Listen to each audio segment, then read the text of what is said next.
బంగాళాఖాతంలో వాయుగుండం కొనసాగుతోంది. ఏపీలో 2 రోజుల పాటుగా భారీ వర్షాలు కురిసే అవకాశం ఉంది. నెల్లూరు, తిరుపతి, ప్రకాశం జిల్లాలకు ఎక్కువగా ఈ ప్రభావం పడబోతోంది. మిగిలిన చోట్లలో తేలికపాటి నుంచి కొన్ని మోస్తారు వర్షాలు పడే అవకాశం ఉంది. ట్రింకోమాల్కు 450 కిలోమీటర్లు, నాగపట్నంకు 740 కిలోమీటర్ల దూరంలో ఈ కేంద్రీకృతమైంది వాయుగుండం. చెన్నైకి 940 కిలోమీటర్లో కూడా ఈ యొక్క వాయుగుండం కేంద్రీకృతమైంది. ఇది వాయువ్య దిశగా కదులుతూ ఈరోజు తీవ్ర వాయుగుండంగా మారే అవకాశం ఉంది. వచ్చే 2 రోజుల్లో శ్రీలంక, తమిళనాడు తీరాల వైపుగా పయనించే అవకాశం కూడా ఉంది. వాయుగుండం చెన్నై లేదా శ్రీలంక దగ్గర తీరం దాటే అవకాశం ఉంది. దక్షిణ కోస్తా తీరం వెంబడి గంటకు 50 నుంచి 70 కిలోమీటర్ల వేగంతో గాలులు వీచి అవకాశం కూడా ఉంది. మత్స్యకారులు వేటకు వెళ్ళొద్దని ప్రభుత్వం హెచ్చరికలు జారీ చేస్తోంది. అన్ని పోర్టుల్లో 1వ ప్రమాద హెచ్చరికలు కూడా జారీ చేసింది. చాలా తీవ్ర ప్రభావం ఉండే అవకాశం ఉంది. దక్షిణ కోస్తాలో, ఆంధ్రప్రదేశ్లో భారీ నుంచి అతి భారీ వర్షాలు పడే అవకాశం కనబడుతోంది. సుమారుగా 50 నుంచి 70 కిలోమీటర్ల వేగంతో గాలులు వేయడం అంటే చిన్న విషయమేం కాదు. సో డెఫినెట్గా మత్స్యకారులు కానివ్వండి, సామాన్య ప్రజానికం కూడా కొంత అలర్ట్గా ఉండాల్సిన అవసరం అయితే ఉంది. ఆర్టీవీతో వాతావరణ శాఖ అధికారులు మాట్లాడారు. వారు ఏం మాట్లాడి ఎటువంటి సూచనలు చేశారు, ఎటువంటి హెచ్చరికలు జారీ చేశారో చూద్దాం. ఈ వాయుగుండం ఎక్కడ కేంద్రీకృతమైందో చెప్పడానికి మనతో పాటు విశాఖ వాతావరణ శాఖ అధికారి జగన్నాథ్ కుమార్ ఉన్నారు. సార్ చెప్పండి, ప్రస్తుతం ఎక్కడ కేంద్రీకృతమైంది ఈ వాయుగుండం? నిన్న ఆగ్నేయ బంగాళాఖాతం, దానికి ఆనుకుని ఉన్న భూమధ్యరేఖీయ హిందూ మహాసముద్రంకి దగ్గరలో ఉన్న సుస్పష్ట అల్పపీడనం పశ్చిమ వాయువ్య దిశలో పయనించి ఈరోజు దక్షిణ బంగాళాఖాతం యొక్క మధ్య ప్రాంతం మరియు దానికి ఆనుకుని ఉన్న భూమధ్యరేఖీయ తూర్పు హిందూ మహాసముద్రం తీరం ప్రాంతంలో అనగా 5 డిగ్రీల అక్షాంశం 85.3 డిగ్రీల రేఖాంశం వద్ద వాయుగుండంగా కేంద్రీకృతమై ఉన్నది. ఇది రాగల 24 గంటల్లో వాయువ్య దిశలో పయనించి తీవ్ర వాయుగుండంగా పరిణామం చెందే అవకాశం ఉంది. తదుపరి 2 రోజుల్లో ఈ తీవ్ర వాయుగుండం శ్రీలంక మరియు తమిళనాడు తీరాలకు దగ్గరలో పొంచి ఉండే అవకాశం ఉంది. అంటే ఇది తుఫానుగా మారే అవకాశం ఉందంటున్నారు, ఎంతవరకు? అది నిరంతరంగా అన్వేషణ జరుగుతూ ఉందండి. దీని గురించి ఇంకా ఏమైనా మార్పు చెందినట్టయితే తదుపరి రేపు చెప్పే అవకాశాలు కనిపిస్తున్నాయి. నిరంతరంగా శాటిలైట్లో వీటిని నిఘా వేయడం జరుగుతుంది.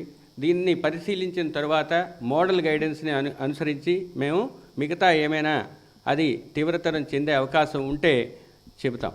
ఆంధ్రప్రదేశ్లో ఎక్కడెక్కడ వర్షాలు కురిసే అవకాశం ఉందండి, ఎప్పటి వరకు కురిసే అవకాశం?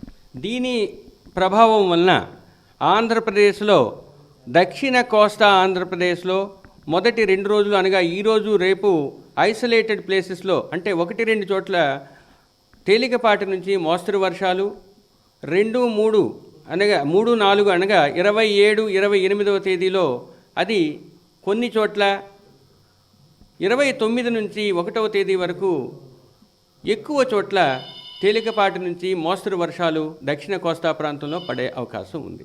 ఉత్తర కోస్తా ప్రాంతంలో మొదటి 2 రోజులు వాతావరణం డ్రైగా లేదా పొడిగా ఉండే అవకాశం ఉంది.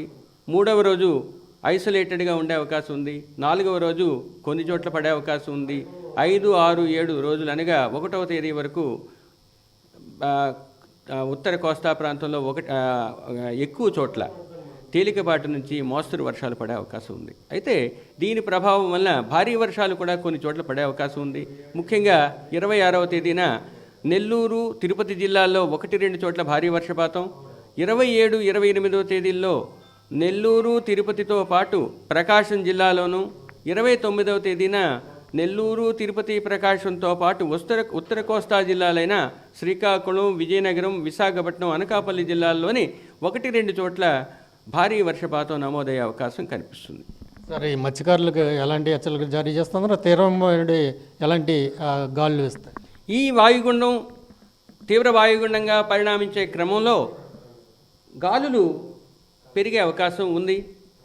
26వ తేదీన దక్షిణ కోస్తా ప్రాంతంలో తీరం వెంబడి 35 నుంచి 45, గరిష్టంగా 55 కిలోమీటర్లు వేగంతో గాలులు వీచే అవకాశం ఉంది. 27, 28వ తేదీల్లో అంటే 3-4 రోజుల్లో మీకు సౌత్ కోస్టల్ ఆంధ్రప్రదేశ్లో 55 నుంచి 65, గరిష్టంగా 75 కిలోమీటర్ల వేగంతో గాలులు వీచే అవకాశం ఉంది. కానీ ఉత్తర కోస్తాలో 35, 45, 55 వరకు గరిష్టంగా గాలులు వీచే అవకాశం 28వ తేదీ వరకు ఉంది. 29వ తేదీన దక్షిణ కోస్తా ప్రాంతంలో 45 నుంచి 55, గరిష్టంగా 65 కిలోమీటర్ల వరకు గాలులు వీచే అవకాశం ఉంది. దీనికి అనుగుణంగా మత్స్యకారులకు ఆ శాఖ అధికారులకు హెచ్చరికలు పంపించడం జరిగింది. 25వ తేదీనే మత్స్యకారులు సుదూరమైన సముద్ర ప్రాంతాల్లో ఉన్నవాళ్ళు సురక్షిత ప్రాంతాలకు తరలి వెళ్ళవలసిందిగా హెచ్చరికలు జారీ చేయడం జరిగింది.